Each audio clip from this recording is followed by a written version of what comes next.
A madrugada de 15 de setembro de 1971 chegou ao Arsenal de Marinha do Rio de Janeiro, carregada do cheiro de diesel e maresia que sempre precedia as missões de patrulhamento. O submarino Tupi, com seus 60 metros de comprimento e casco negro reluzente, estava ancorado no Pier 7, enquanto os últimos preparativos eram finalizados pela tripulação de 32 homens. Comandante Carlos Eduardo Monteiro, de 41 anos, natural de Petrópolis, revisava pela terceira vez as coordenadas da missão. Era um homem meticuloso, veterano de 15 anos na Marinha, conhecido pelos subordinados como alguém que jamais deixava detalhes ao acaso. Sua esposa, Lúcia, havia preparado café antes dele sair de casa às 4 da manhã, como fazia sempre que uma missão se aproximava. "Volta logo, meu amor", havia sussurrado, ainda sonolenta, sem imaginar que aquelas seriam as últimas palavras que trocaria com o marido.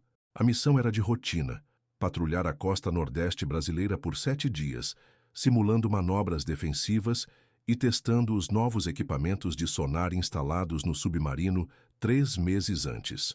O Brasil vivia sob o regime militar e a Marinha intensificara os exercícios de defesa costeira após rumores de que embarcações estrangeiras haviam sido avistadas próximas às águas territoriais brasileiras. Já às 6h30, o Tupi emergiu da Baía de Guanabara sob um céu ainda escuro, pontuado por estrelas que começavam a desaparecer com a aproximação do amanhecer. O mar estava calmo, com ondas de apenas meio metro, e a visibilidade era excelente. O operador de rádio, Cabo João Silva, de apenas 22 anos e filho de pescadores de Itajaí, estabeleceu contato com a base naval às 07h15, confirmando que todos os sistemas estavam funcionando perfeitamente. Tupi para a base Rio. Tudo normal a bordo. Seguindo para coordenadas estabelecidas, transmitiu João, ajustando o fone de ouvido enquanto o submarino navegava em velocidade de cruzeiro. Durante os primeiros 3 dias da missão, as comunicações seguiram o protocolo rigorosamente. O comandante Monteiro reportava a posição 2 vezes ao dia, sempre nos horários estabelecidos, 08h e 20h. A tripulação executava os exercícios com precisão, testando manobras de imersão de emergência e simulando ataques a alvos imaginários. O moral estava alto. Muitos dos marinheiros eram jovens em seu primeiro ano de serviço, animados com a aventura de estar em alto mar. Na noite de 17 de setembro, porém, algo mudou. A última comunicação oficial do submarino Tupi aconteceu às 19h47, 3 minutos antes do horário programado. João Silva reportou a posição como sendo 120 milhas náuticas a nordeste de Recife, em águas de aproximadamente 200 metros de profundidade. Sua voz soou normal, profissional, sem qualquer indício de alarme. Base Rio, aqui é Tupi. Posição confirmada. Mar calmo, visibilidade boa. Tudo em ordem a bordo. Encerrando comunicação. Foram as últimas palavras registradas.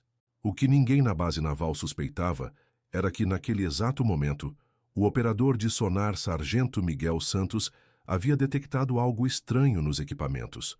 Um eco persistente, diferente de qualquer coisa que houvesse registrado antes em seus 8 anos de experiência. Ele chamou a atenção do comandante, que se dirigiu até a sala de sonar para investigar. As telas mostravam uma formação rochosa não mapeada, aparentemente próxima demais para o conforto de qualquer submarinista experiente. "Comandante, esses recifes não estão nas cartas náuticas", murmurou Miguel, apontando para os pontos luminosos que piscavam no sonar, "e parecem estar se movendo, ou talvez sejam as correntes." Eram 20h05 quando a base naval do Rio de Janeiro esperou em vão pela comunicação de rotina do submarino Tupi. O silêncio do rádio, inicialmente interpretado como um problema técnico menor, logo se transformaria no início de um dos maiores mistérios da Marinha brasileira. O primeiro dia de silêncio foi recebido com preocupação controlada no comando naval. Problemas de comunicação não eram incomuns em submarinos da década de 70, especialmente quando navegavam longe da costa. O almirante Roberto Figueiredo, comandante da base, ordenou tentativas de contato a cada 2 horas, esperando que o Tupi respondesse assim que os equipamentos de rádio fossem reparados. Mas quando o segundo dia amanheceu sem notícias, A preocupação se transformou em alarme. Lúcia Monteiro foi discretamente contatada por um oficial da Marinha, que lhe assegurou que pequenos atrasos eram normais e que logo haveria notícias do marido. Ela fingiu acreditar, mas passou a noite acordada, olhando pela janela de seu apartamento em Copacabana, como se pudesse avistar o submarino retornando pela enseada. A família de João Silva, em Santa Catarina, foi a segunda a ser notificada. Dona Maria Silva, mãe do operador de rádio, desabou em lágrimas quando o telegrama chegou. "Meu menino está perdido no mar", repetia, abraçada ao marido, um pescador aposentado que conhecia bem os perigos do oceano. No terceiro dia sem contato, a Marinha mobilizou uma operação de busca sem precedentes. 3 navios de guerra, 2 aviões de patrulha marítima e um helicóptero de resgate partiram para as coordenadas da última comunicação do Tupi. As famílias dos 32 tripulantes foram oficialmente informadas de que o submarino estava temporariamente sem comunicação, mas os jornais logo começaram a especular sobre um possível desaparecimento. As buscas duraram 21 dias consecutivos. Os navios vasculharam uma área de 10.000 milhas náuticas quadradas, usando sonares de profundidade e mergulhadores especializados. Destroços de outros naufrágios foram encontrados, mas nenhum vestígio do submarino Tupi. O mar, que nos primeiros dias da operação de resgate havia permanecido calmo, tornou-se agitado com a chegada das chuvas de outubro, dificultando ainda mais as buscas. Maria dos Santos, esposa do sargento Miguel Santos, organizou vigílias na Capela de Nossa Senhora dos Navegantes, no Rio de Janeiro. Dezenas de familiares se reuniam todas as noites para rezar, acendendo velas e cantando hinos navais que ecoavam pelas paredes de pedra da antiga igreja. O padre local, sensibilizado pela situação, celebrava missas especiais, pedindo pela segurança dos marinheiros desaparecidos. A imprensa, inicialmente contida por restrições militares, começou a pressionar por informações. O jornal Última Hora publicou uma matéria com fotos dos tripulantes, chamando-os de heróis perdidos do mar brasileiro. A repercussão foi imediata. Cartas de apoio chegavam de todo o país, e manifestações espontâneas de solidariedade aconteciam em portos de várias cidades litorâneas. Conforme as semanas passavam sem resultados, as teorias começaram a proliferar. Alguns especulavam sobre um possível defeito catastrófico no submarino, que teria causado um afundamento rápido e sem tempo para pedidos de socorro. Outros sugeriam a hipótese de captura por uma força estrangeira, alimentada pela paranoia da Guerra Fria que dominava a época. O comandante-almirante Figueiredo, pressionado pela mídia e pelas famílias, deu uma entrevista coletiva após 30 dias de buscas infrutíferas. Com os olhos cansados e a voz embargada, declarou: "A Marinha do Brasil não abandonará seus homens. Enquanto houver esperança, continuaremos procurando." Mas a esperança, assim como as buscas oficiais, foi gradualmente diminuindo. No final de novembro de 1971, a operação de resgate foi oficialmente suspensa. O submarino Tupi e seus 32 tripulantes foram declarados perdidos em combate, uma designação que concedia às famílias o direito a pensões militares, mas que também representava o reconhecimento oficial de que os homens provavelmente jamais retornariam para casa. Lúcia Monteiro nunca se casou novamente. Durante anos, ela manteve o quarto do marido exatamente como ele havia deixado, com o uniforme naval pendurado no guarda-roupa e os livros de navegação sobre a mesa de estudos. Dona Maria Silva mudou-se para o Rio de Janeiro, onde passava os domingos caminhando pela praia de Copacabana, olhando o horizonte e sussurrando orações pelo filho perdido no mar. Os anos 80 trouxeram mudanças profundas para o Brasil. A redemocratização, a nova Constituição, a modernização da Marinha. Mas para as famílias do submarino Tupi, o tempo pareceu ter parado em setembro de 1971. A cada aniversário da tragédia, os jornais republicavam breves matérias sobre o mistério do submarino desaparecido, sempre com menos destaque, até que a história gradualmente se transformou apenas em uma nota de rodapé na história naval brasileira. Maria dos Santos, viúva do sargento Miguel, dedicou-se a catalogar todas as informações disponíveis sobre o desaparecimento. Em seu apartamento modesto na Tijuca, ela mantinha uma parede coberta de recortes de jornal, mapas náuticos e fotografias dos tripulantes. Correspondeu-se durante anos com ex-oficiais da Marinha, mergulhadores amadores e até mesmo com pesquisadores estrangeiros interessados em naufrágios. Sua obsessão silenciosa tornara-se um arquivo vivo da tragédia. Em 1985, 15 anos após o desaparecimento, um pescador do Ceará alegou ter visto pedaços de metal estranho em suas redes, próximo à costa de Fortaleza. A Marinha investigou brevemente, mas os fragmentos se revelaram destroços de um navio mercante português afundado durante a Segunda Guerra Mundial. Foi mais uma falsa esperança entre dezenas que surgiram ao longo dos anos. Durante os anos 90, a família Silva, de Santa Catarina, também travou sua própria batalha silenciosa contra o esquecimento. O pai de João Silva havia morrido em 1989, levando para o túmulo a esperança de rever o filho. Dona Maria, já com mais de 70 anos, continuava acendendo velas na igreja local todos os domingos, mantendo viva a memória do operador de rádio que havia sido sua única criança. A tecnologia avançou. Os métodos de busca submarina se sofisticaram, mas o submarino Tupi permaneceu como um fantasma do passado.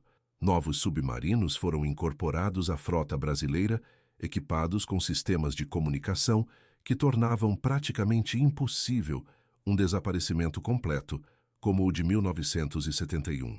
Os jovens oficiais navais estudavam o caso como um exemplo dos riscos da navegação submarina, mas poucos sabiam detalhes além do básico. Um submarino e 32 homens haviam desaparecido sem deixar rastros. Em 2001, exatos 30 anos após a tragédia, a Marinha organizou uma cerimônia oficial de homenagem aos tripulantes perdidos. No Monumento aos Mortos da Segunda Guerra Mundial, no Rio de Janeiro, foram depositadas 32 coroas de flores, uma para cada marinheiro. Lúcia Monteiro, agora uma senhora de cabelos grisalhos, depositou a primeira coroa, sussurrando o nome do marido que ainda esperava retornar. As famílias sobreviventes, muitas já reduzidas a poucos membros devido ao passar do tempo, se reuniram naquele dia ensolarado de setembro. Filhos que haviam crescido sem pais, viúvas que jamais se casaram novamente, mães que levaram a saudade para o túmulo.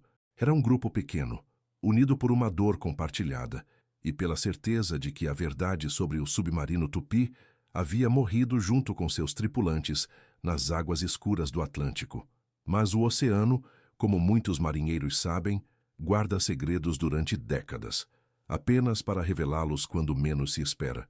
A manhã de 12 de março de 2006 amanheceu clara e sem vento no litoral paraense, próximo à vila de pescadores de Salinópolis. Capitão Antônio Ribeiro, um mergulhador industrial com 25 anos de experiência em soldas subaquáticas, havia sido contratado para inspecionar os danos causados por uma tempestade recente nos pilares de sustentação de uma plataforma petrolífera desativada, localizada a 18 milhas náuticas da costa. Antônio desceu até 45 metros de profundidade, equipado com equipamento de mergulho autônomo e uma câmera submarina para documentar os reparos necessários. A visibilidade estava excelente, cerca de 20 metros, graças às correntes que haviam limpado a água durante a maré alta da madrugada. Ele trabalhava metodicamente, fotografando cada pilar e anotando os pontos que precisariam de soldas de reforço. Foi durante a inspeção do quarto pilar que algo incomum chamou sua atenção. A aproximadamente 200 metros da plataforma, parcialmente escondido por uma formação coralígena que havia crescido ao longo de décadas, havia uma estrutura metálica de formato cilíndrico. Inicialmente, Antônio pensou que poderia ser um container perdido por algum navio cargueiro, algo relativamente comum naquela região de intenso tráfego marítimo. Mas conforme se aproximava, detalhes específicos começaram a contradizer essa primeira impressão. A estrutura estava presa entre rochas do Recife, como se tivesse sido empurrada pelas correntes até aquela posição, e depois nabraçada pelo crescimento natural dos corais. O que mais chamava a atenção eram as proporções. Era grande demais para ser um container comum, e o formato curvo do casco sugeria claramente uma embarcação. Antônio nadou ao redor da estrutura, fotografando todos os ângulos possíveis. Parte do objeto estava coberta por cracas e algas marinhas, mas em alguns pontos o metal original ainda era visível. Sua experiência com naufrágios, ele havia trabalhado na recuperação de várias embarcações ao longo da carreira, lhe disse imediatamente que aquilo era um submarino. O que o deixou verdadeiramente intrigado foi o estado de preservação. Diferentemente de outros naufrágios que havia inspecionado, este parecia estruturalmente íntegro. Não havia sinais de explosão ou de impacto violento. Era como se o submarino tivesse simplesmente ficado preso no Recife e permanecido ali, protegido pelas formações coralígenas que cresceram ao seu redor ao longo dos anos. De volta à superfície, Antônio comunicou a descoberta ao supervisor da empresa de mergulho, que imediatamente contatou a Capitania dos Portos do Pará. A notícia chegou ao Rio de Janeiro no mesmo dia, e dentro de 48 horas, uma equipe especial da Marinha estava a caminho de Salinópolis. O comandante Ricardo Tavares, especialista em arqueologia naval, liderou a primeira missão oficial de inspeção. Acompanhado por mergulhadores militares e equipamentos de filmagem subaquática de alta resolução, desceu até o local da descoberta em 15 de março de 2006. O que encontraram deixou a equipe sem palavras. Parcialmente coberto por 35 anos de crescimento marinho, mas claramente identificável, estava o submarino Tupi. A torre de comando, embora coberta por cracas, ainda exibia a numeração característica. Os periscópios estavam recolhidos e não havia sinais externos de avarias graves. Era como encontrar um museu submerso, relatou mais tarde o comandante Tavares. O submarino estava ali, intacto, como se tivesse sido cuidadosamente preservado pelo oceano. A posição do Tupi intrigou os especialistas. O submarino estava encaixado entre duas formações rochosas do Recife, em uma posição que sugeria que havia tentado navegar próximo à superfície quando ficou preso. A análise das correntes marítimas da região indicou que era possível que o submarino tivesse derivado de sua última posição conhecida até aquele ponto, especialmente se tivesse enfrentado problemas de navegação durante uma tempestade. Mas a grande questão permanecia. O que havia acontecido com os 32 tripulantes? A operação de exploração do submarino Tupi foi classificada como sigilosa pelo Alto Comando da Marinha. Durante 2 semanas, mergulhadores especializados trabalharam para criar uma entrada segura no casco, que havia permanecido selado durante 35 anos. O corte foi feito na seção de popa, longe dos compartimentos vitais, para preservar ao máximo a integridade estrutural da embarcação. Em 2 de abril de 2006, o comandante Tavares foi o primeiro ser humano a entrar no submarino Tupi desde setembro de 1971. Equipado com equipamento de mergulho e poderosas lanternas subaquáticas, ele nadou pelos compartimentos inundados, documentando cada detalhe com câmeras especiais. O interior do submarino contava uma história perturbadora. Todos os sistemas de emergência haviam sido acionados.